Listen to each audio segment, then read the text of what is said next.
Anong opinion mo sa mga anak na nagagalit kapag hindi kayang ibigay ng mga magulang nila yung bagay na hinihingin nila? Tang, inantaas ng tingin mo sa sarili mo. Pakinasino ka ba?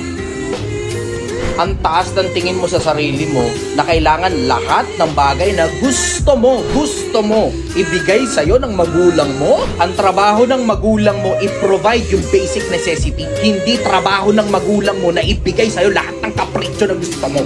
Paalala ko lang sa mga magulang, huwag ninyong mongkahihin sa ganyang bagay ang anak ninyo na pinahihirati ninyo, na yung mga anak ninyo binibigay nyo lahat ng kapritsyo kasi gumagawa kayo ng mga basurang klase ng tao. Mga taong unemployable, walang pakinabang kung sakali mang magtatrabaho sila dahil ang gusto lang nilang makuha yung pera pero ayaw nilang ibigay yung trabahong necessary para makuha nila yung sweldo. Gumagawa kayo ng entitled sons and daughters of bitches.